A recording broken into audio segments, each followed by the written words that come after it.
राजस्थान के टोंक से प्रधानमंत्री मोदी ने पाकिस्तान पर बड़ा हमला किया है। प्रधानमंत्री मोदी ने कहा कि आतंकी फैक्ट्री पर ताला लगाना जरूरी है और अगर ये ताला उनकी किस्मत में लिखा है तो वही इस ताले को लगाएंगे। प्रधानमंत्री ने कहा कि हमारी लड़ाई कश्मीर के लिए है, कश्मीर के लोगों के खिलाफ नहीं है। पाकिस्तान को चेतावनी देते हुए प्रधानमंत्री मोदी ने कहा कि इस बार पूरा हिसाब लिया जाएगा और इसलिए सेना को भी पूरी छूट दे दी गई है। कांग्रेस पर भी हमला करते हुए प्रधानमंत्री मोदी ने कहा कि देश में कुछ लोग पाकिस्तान की भाषा बोलते हैं जिस पर उन्हें अफसोस है। इतना ही नहीं, प्रधानमंत्री ने कहा कि देश के लोग टुकड़े टुकड़े गैंग के साथ नहीं हैं।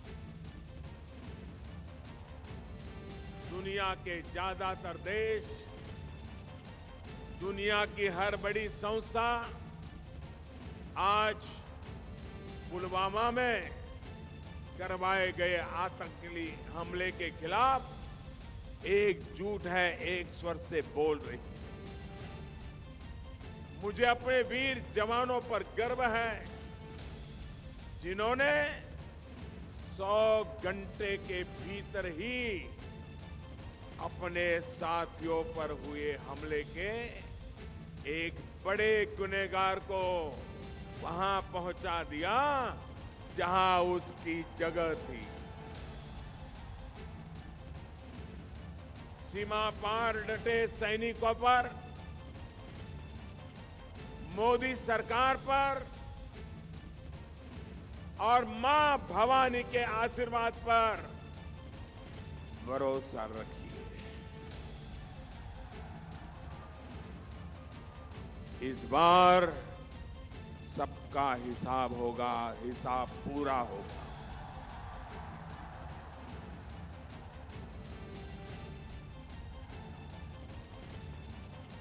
मैं राजस्थान के लोगों से जानना चाहता, मानवता के ऐसे दुश्मनों को सबक सिखाना चाहिए कि नहीं सिखाना चाहिए? इंसानियत के ऐसे दुश्मनों का चुन चुन करके हिसाब होना चाहिए कि नहीं होना चाहिए? सेना को हमने पूरी तरह खुली छूट दे दी है।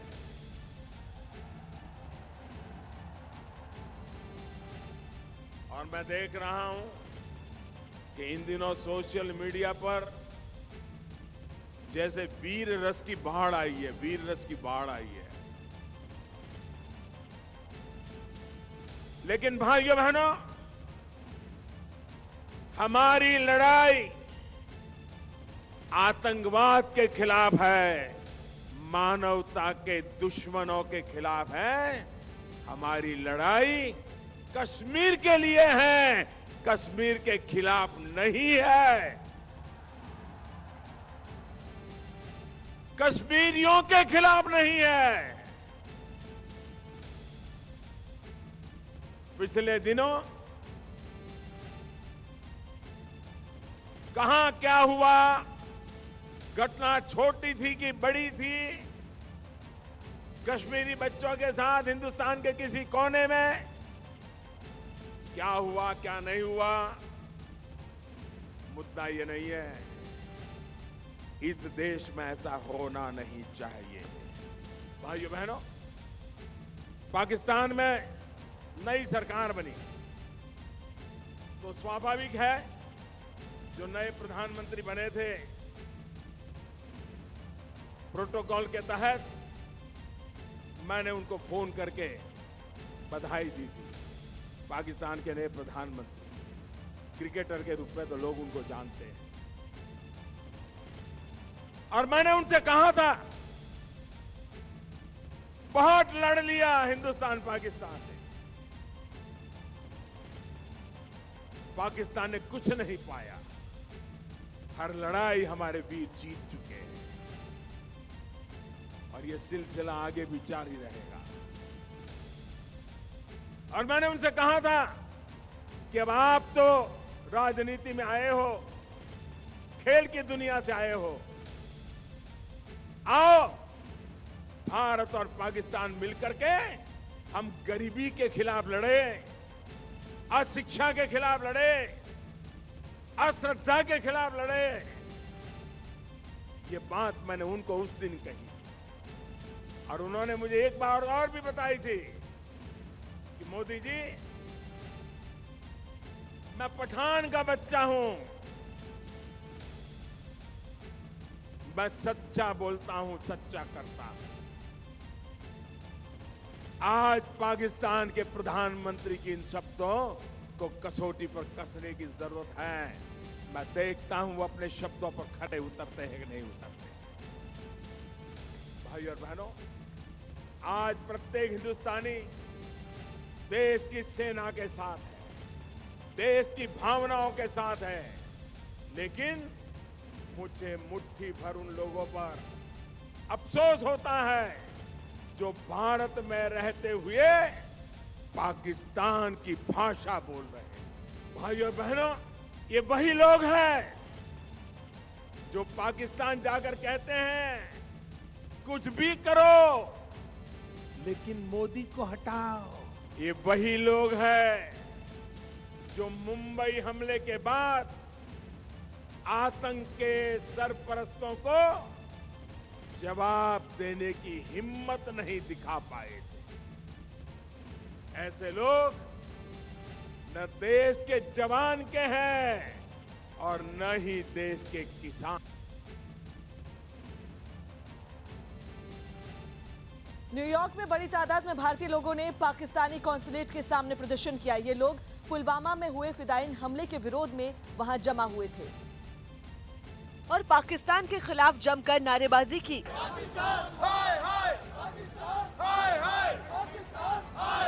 इससे पहले हाथों में पोस्टर और तिरंगे लिए लोगों ने पाकिस्तानी कॉन्सुलेट तक मार्च किया।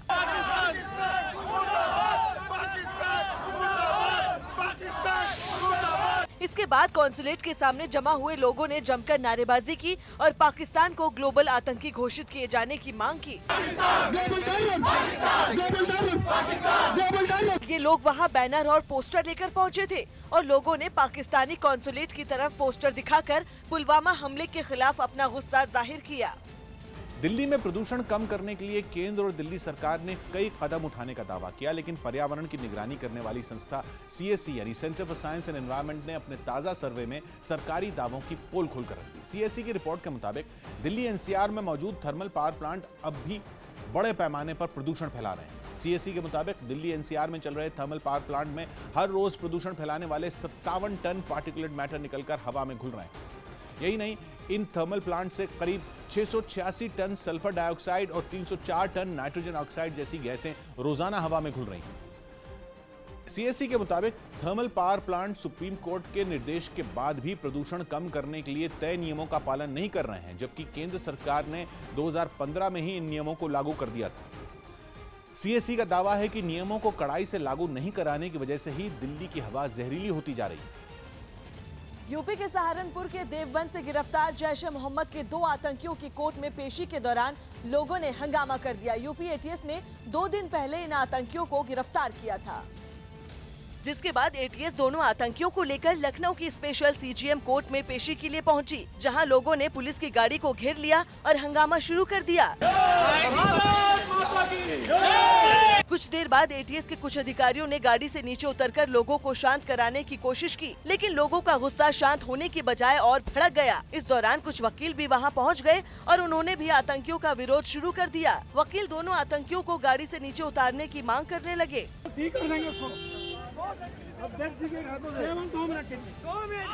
एटीएस के अधिकारियों ने भीड़ को शांत कराने की काफी कोशिश की, लेकिन उनकी ये कोशिश नाकाफी साबित हुई। वकील दोनों आतंकियों को खुद ही सजा देने की मांग पर अड़े रहे। भीड़ के गुस्से के बाद कुछ देर बाद एटीएस दोनों आतंकियों को लेकर वापस लौट गई।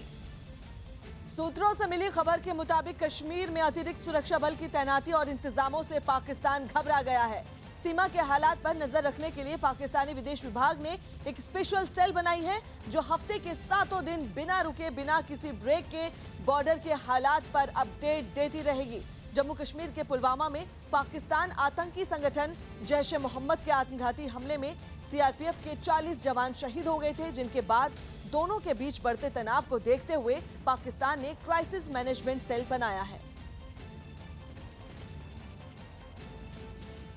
पुलवामा हमले के बाद भारत के सख्त रुख के बाद पाकिस्तान बुरी तरह से डर गया है। पीओके प्रशासन ने लाइन ऑफ कंट्रोल के पास के इलाकों में रहने वाले लोगों को एक नोटिस भेजकर आगाह किया है कि भारत कभी भी उन पर हमला कर सकता है। ये नोटिस 21 फरवरी को पीओके के आपदा विभाग के जरिए भेजी गई है। नोटिस में वहां के लोगों को सतर्क रहने की भी हिदायत दी गई है। मध्य प्रदेश के बुरहानपुर में जिला अस्पताल के बाहर एक महिला ने सड़क पर ही एक बच्ची को जन्म दिया। हालांकि बच्ची को बचाया नहीं जा सका क्योंकि समय पर महिला को डिलीवरी के लिए अस्पताल नहीं पहुंचाया जा सका और उसने अस्पताल के बाहर ही बच्ची को जन्म दिया। इस दौरान कुछ महिलाएं सड़क पर जमा हो गईं और महिला के चारों तरफ घेरा बनाकर उसकी डिलीवरी करवाई गई, जिसके बाद महिला के परिवार वालों ने अस्पताल प्रबंधन पर लापरवाही का आरोप लगा दिया। व्हीलचेयर वगैरह कुछ नहीं लेके आया था, व्हीलचेयर वगैरह इनका बंदोबस्त नहीं था, व्हीलचेयर वगैरह नहीं था, बिना व्हीलचेयर के तब दोनों आया गया। आरोप है कि डिलीवरी के काफी देर बाद अस्पताल का एक कर्मचारी वहां पहुंचा और व्हीलचेयर पर बिठाकर महिला को अस्पताल के अंदर ले गया, जहां महिला का इलाज किया गया, लेकिन डॉक्टर ने उसकी बच्ची को मृत बता दिया। पंजाब के पठानकोट में जम्मू कश्मीर बॉर्डर से सटे शाहपुर कंडी इलाके में डैम बनाने का काम तेजी से चल रहा है। ये प्रोजेक्ट 2010 में अप्रूव हुआ था और 2013 में इस प्रोजेक्ट पर काम भी शुरू हुआ था, लेकिन जम्मू कश्मीर सरकार और पंजाब सरकार के बीच सहमति न बनने की वजह से सिर्फ 4 महीने बाद ही 2014 में इस डैम के प्रोजेक्ट को रोक दिया गया था। लेकिन अब पंजाब में कैप्टन अमरिंदर सिंह की सरकार बनने के करीब 1.5 महीने पहले ये प्रोजेक्ट फिर से शुरू हो चुका है और नितिन गडकरी ने जिस तरह से पुलवामा आतंकी हमले के बाद पाकिस्तान की ओर जाने वाली पानी को रोकने के लिए बड़े कदम उठाने की बात कही है, तो उसके बाद इस प्रोजेक्ट में काम और भी तेजी से शुरू हुआ है। शाहपुर कंडी प्रोजेक्ट बनने के बाद पाकिस्तान की ओर जाने वाले रणजीत सागर डैम और रावी नदी के अतिरिक्त पानी को रोक दिया जाएगा और इस पानी को शाहपुर कंडी में बन रहे रिजर्वॉयर स्टोर में रखा जाएगा, जहां से इस पानी को पंजाब और जम्मू कश्मीर की नहरों के रास्ते भेजा जाएगा। केंद्र सरकार ने शाहपुर कंडी प्रोजेक्ट, जो कि पिछले लंबे वक्त से रुका हुआ था, उस प्रोजेक्ट के काम को शुरू करने की परमिशन दी है। मैं इस वक्त पंजाब के पठानकोट में मौजूद हूँ। सामने जो मेरे पीछे आप देख रहे हैं, ये रावी नदी का इलाका है। रावी नदी के दूसरी तरफ जम्मू एंड कश्मीर का इलाका पड़ता है और ये जो रावी नदी का पानी है, ये आगे जम्मू कश्मीर से होते हुए पाकिस्तान में एंटर हो जाता है और इसी पानी को रोकने की कोशिश की जा रही है। शाहपुर जो कंडी डैम प्रोजेक्ट है, उसको एक बार फिर से केंद्र सरकार ने शुरू करने के लिए कहा है। पंजाब सरकार भी उसमें मदद कर रही है। पंजाब सरकार का इरिगेशन डिपार्टमेंट चाहता है कि शाहपुर कंडी प्रोजेक्ट कामयाब हो और उसके बाद जो रावी नदी का पानी है, जो आप देख रहे हैं कि अभी आगे की तरफ जा रहा है, उसको यहाँ पर स्टोर किया जा सकेगा। और एक और जो बड़ी बात है कि बरसात के दिनों में जब रावी नदी में पानी बढ़ जाता है तो पाकिस्तान आगे अपने डैम्स के जो गेट है वो बंद कर देता है और ये पानी बैक आ जाता है और ज़्यादा पानी होने की वजह से जो फसलें हैं आसपास के इलाकों में, उनको नुकसान पहुंचा देता है। तो फिलहाल जो शाहपुर कंडी डैम प्रोजेक्ट है, उस पर काम शुरू हो चुका है और कोशिश की जा रही है कि जो पानी पाकिस्तान की तरफ जा रहा है उसे रोका जाए, उसको स्टोर किया जाए। ये हालांकि आसान काम नहीं है, 3 से 4 साल का वक्त इस पूरे प्रोजेक्ट को पूरा करने में लगेगा, लेकिन जो काम रुका हुआ था उसको अब काफ़ी तेज़ गति के साथ पूरा किया जा रहा है और कोशिश की जा रही है कि जो भारत से पानी पाकिस्तान जाता है उसे रोका जाए और ये पानी पंजाब और आसपास के राज्यों के काम आ सके। सरकारिया साहब, ये काम रुका क्यों हुआ था और आपको लगता है कि इस प्रोजेक्ट के पूरा होने के बाद पाकिस्तान में जो पानी चला जाता है भारत का, रणजीत सागर का जो एक्स्ट्रा पानी है बरसात के दिनों में बह जाता है आगे, उसको रोका जा सकेगा, वो पानी पंजाब के और जम्मू कश्मीर के लोगों के काम आ सकेगा? देखो, सबसे पहले तो मैं जो गडकरी साहब का स्टेटमेंट आई है कि पानी नहीं जाने देना हमने पाकिस्तान को, मैं उनका वेलकम करता हूँ, क्योंकि हमारी तो पहले ही कोशिश थी कि जो पानी पाकिस्तान की तरफ जा रहा है, वेस्ट हो रहा है, उसके लिए कोई प्रोजेक्ट बने और बगैर कोई डैम के हम उसको पानी को रोक नहीं सकते थे।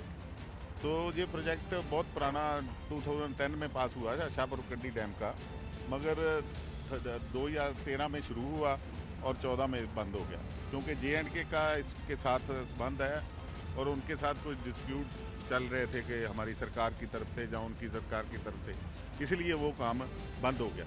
तो अब हमारी सरकार आई, कैप्टन अमरिंदर सिंह जी मुख्यमंत्री बने, तो उन्होंने कोशिश की, गडकरी साहब से भी मिले, प्रधानमंत्री साहब से भी मिले और J&K गवर्नमेंट के साथ बातचीत करके अब हमने जब पूरा काम कंप्लीट कर लिया, जो भी उनकी टर्म्स एंड कंडीशन थी वो ख़त्म हो गई, तो ये काम अब शुरू कर दिया गया है।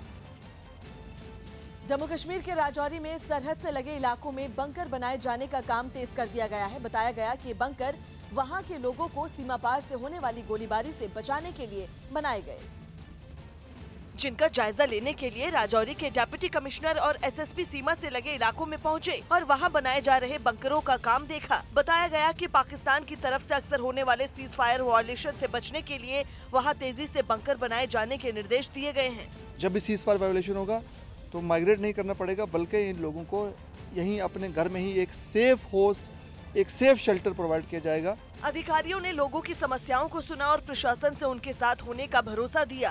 आपको वो ये फिक्र करने की ज़रूरत नहीं होगी कि गाड़ी कहाँ से आएगी, ठीक है, कोई इंतजाम कहाँ से होंगे, वो सारी सरकार की जिम्मेदारी है।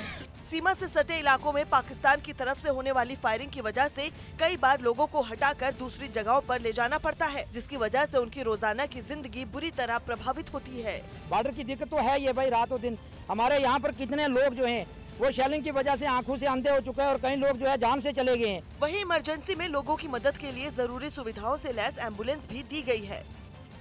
कर्नाटक के बंदीपुर टाइगर रिजर्व में भीषण आग लग गई है। बताया जा रहा है कि जंगल के करीब 200 एकड़ का इलाका आग की चपेट में आ गया है।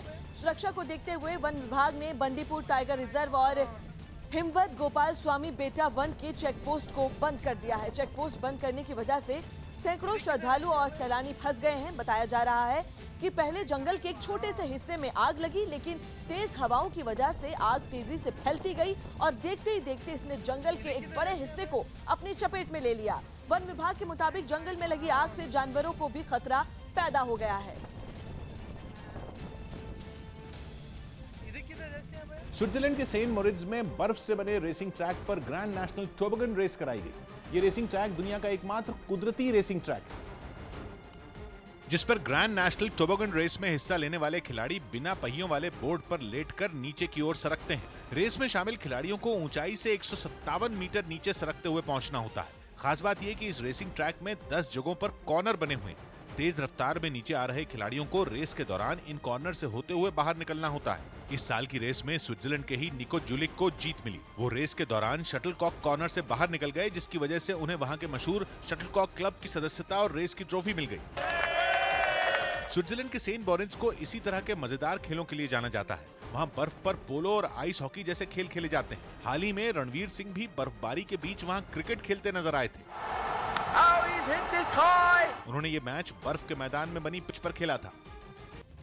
बिहार के बेगूसराय में कुछ लड़कों ने 3 लड़कों की बेरहमी से पिटाई की, जिसका वीडियो भी सामने आया। हालांकि इन तीनों लड़कों को पीटने की वजह साफ नहीं हो पाई, लेकिन सरेआम गुंडागर्दी दिखा रहे लड़कों ने तीनों लड़कों को पीट पीट कर जख्मी कर दिया। वीडियो में साफ दिखा कि पीटने वाले लड़कों ने तीनों लड़कों को लकड़ी की छड़ी और लात घूंसों से जमकर उनकी पिटाई की। इस दौरान काली टी शर्ट पहने और सिर पर गमछा बांधे एक लड़का जमीन पर गिरे लड़के को छड़ी से बुरी तरह पीटता नजर आया, जबकि पिटने वाला लड़का दर्द से जोर जोर से चीखता रहा।